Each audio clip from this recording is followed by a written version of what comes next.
मेरे पास बड़े अहम तरीन जराए से यह खबर मौजूद है कि तीसरी बार वाज़े तौर पर मैं आपको यह खबर दे रहा हूं कि नो लिफ्ट का बोर्ड लग गया है। और आज के दिन तक, आज जब सुप्रीम कोर्ट में केस की समाअत हुई तो उस केस की समाअत के दौरान बिस्मिल्लाहिर्रहमानिर्रहीम अस्सलातु वस्सलामु अलैका या सय्यदी या रसूल अल्लाह, अस्सलातु वस्सलामु अलैका या सय्यदी या हबीब अल्लाह। तमाम सुनने वालों को अस्सलाम वालेकुम, मैं हुरा नज़ीम और आप देख रहे हैं मेरा व्लॉग। एक फिक्रा है ना कि बड़े बेआबरू होकर तेरे कूचे से हम निकले। ये लफ्ज़ बहुत जल्द आपको सुनने में मिलेगा उन लोगों की तरफ से जो भरपूर कोशिश कर रहे हैं कि किसी तरह अमरीकी सदर को राजी कर लें, किसी तरह ट्रंप को राजी कर लें। ट्रंप को तमाम ऑफर्स भी कर दी गई हैं। ट्रंप के तमाम करीब तरीन लोगों को मिलने की कोशिश भी हो रही है। ट्रंप के लिए तमाम आसाइशें भी मुहैया करने की कोशिश हो रही है, लेकिन अभी तक वहां से नो लिफ्ट का बोर्ड ही नजर आ रहा है। मेरे पास बड़े अहम तरीन जराए से यह खबर मौजूद है कि तीसरी बार एक अहम तरीन सियासी शख्सियत को, एक अमेरिका की मारूफ तरीन बिजनेसमैन कम्युनिटी से तल्लुक रखने वाली शख्सियत को और एक पाकिस्तानी नजात अमरीकी को, जो पिछले दिनों पाकिस्तान में मौजूद थे, शायद आजकल भी मौजूद है, उनके जरिए कोशिश की जा रही है किसी तरह ट्रंप को मनाया जाए, किसी तरह एक ऐसा तासर दिया जाए कि जिस तासर से यह नजर आए कि ट्रंप जो है वो मौजूदा हुकूमत को मुकम्मल तौर पर सपोर्ट करता है। समझ से बाहर है। जिस तरह मैंने कहा ना कि आप सुनने में आएगा कि बड़े बेआबरू होकर तेरे कूचे से हम निकले, तो ये इसलिए मैं कह रहा हूं कि वज़रा तो ये बार बार बयान दे रहे हैं कि हम किसी सूरत में भी गैर मुल्की मुदाखलत बर्दाश्त नहीं करेंगे, लेकिन दूसरी तरफ गैर मुल्की मुदाखलत के लिए इतनी कोशिशें की जा रही हैं, इतना जोर लगाया जा रहा है, इतने लोगों को भेजा जा रहा है, इतनी फर्म्स को, यानी वो तमाम जो लॉबिंग करती हैं फर्म्स, उनको अरेंज किया जा रहा है, लेकिन तीसरी दफा हुकूमत को नो लिफ्ट कह दिया गया है। नो लिफ्ट का बोर्ड लग गया है। वाज़े तौर पर मैं आपको यह खबर दे रहा हूं कि नो लिफ्ट का बोर्ड लग गया है।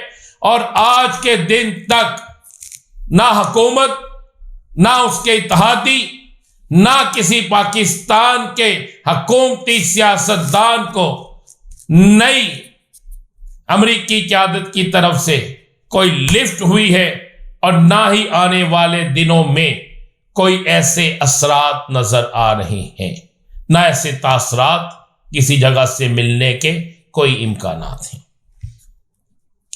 आज की एक बहुत बड़ी खबर है, वो खबर है जस्टिस मंसूर अली शाह का सरप्राइज।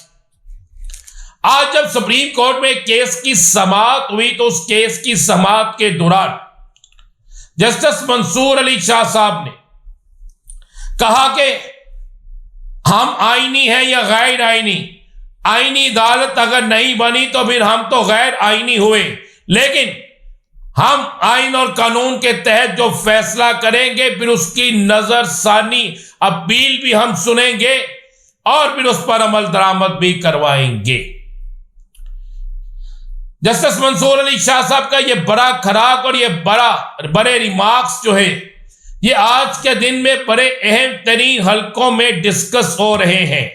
इसमें कोई शक नहीं कि आज आईनी अदालत के जो सरबराह हैं, उन्होंने अपनी एक मीटिंग बुलाई, अपने चैम्बर में इजलास किया, लेकिन अभी तक ये डिसाइड नहीं हो सका कि कौन सा मुकदमा किस अदालत में जाना है, और जो आईनी अदालत में जाना है दूसरी अदालत क्या गैर आईनी अदालत कहलाएगी या क्या कहलाएगी, और उसमें जो मुकदमा जाएंगे उनके हवाले से क्या चीजें सामने रखी जाएंगी, क्या SOPs बनाए जाएंगे। लेकिन आज जस्टिस मंसूर अली शाह ने एक बड़ा खड़ा करके, एक बड़ा सरप्राइज देकर यह बात क्लियर कर दी है कि जो फैसले हम करेंगे उसकी नजरसानी अपील भी हम सुनेंगे।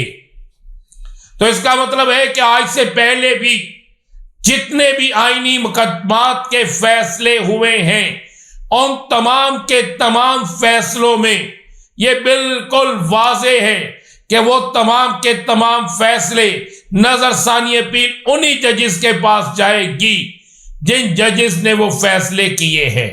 खासकर वो नजरसानी केस जिस तरह महसूस नशिस्तों का नजरसानी केस है। अब महसूस नशिस्तों के नजरसानी केस में आईनी अदालत किसी सूरत में वो केस इसलिए नहीं सुन सकती कि वो 5 या 6 रुकनी या 7 रुकनी बेंच होगा। ये फैसला 13 रुकनी बेंच ने दिया है, और जब 13 रुकनी बेंच में से 8 रुकनी मौजूद जजेस थे, उनका एक ही फैसला था, तो नजरसानी अपील भी उनके पास जाएगी। हाँ, एक जज जो वहां पे नहीं है अब, साबिक चीफ जस्टिस काजी फाइज ईसा साहब, तो उनकी जगह कोई नए जज सब शामिल कर लिए जाएंगे। लेकिन नजरसानी अपील जो है वो आईनी नहीं, वही बेंच सुनेगा जिस बेंच ने ऑलरेडी ये केस सुना हुआ है। और ये एक ऐसा बड़ा आईनी बहरान पैदा हो जाएगा कि आईनी अदालत होते हुए भी बेबस अदालत होगी। ये आप देख लीजिएगा, ये आने वाले दिनों में बिल्कुल क्लियर हो जाएगा। और आज जस्टिस मंसूर अली शाह साहब का जो बड़ा सरप्राइज है, उसके बाद तो ये बातें बिल्कुल क्लियर हो जाएगी। बहुत टाइम थोड़ा रह गया, बड़ा ऐलान होने जा रहा है। वो बड़ा ऐलान जिसका इंतजार है तहरीक इंसाफ के तमाम अहम तरीन कारकुनों को, वो ऐलान जिसका इंतजार है हुकूमत को भी कि तहरीक इंसाफ क्या करने जाएगी, तहरीक इंसाफ क्या करेगी। याद करें, मैंने अपने व्लॉग में 3 तारीखें दी थी कि ये 3 तारीखें होंगी। इन 3 तारीखों में एक तारीख होगी जिस दिन कप्तान बड़े ऐलान का हवाला देगा कि आज आपने निकल आना है और मंजिल के हसूल के बगैर आपने वापस नहीं जाना। एक और बड़ी डेवलपमेंट है कि आज मौलाना फजलुर रहमान की गुफ्तगू जो सामने आई है, उसमें मौलाना फजलुर रहमान ने वाज़ेह तौर पर कहा है कि वो नवाज शरीफ से उनकी मुलाकात तय नहीं, लेकिन वो नवाज शरीफ से मिल भी सकते हैं।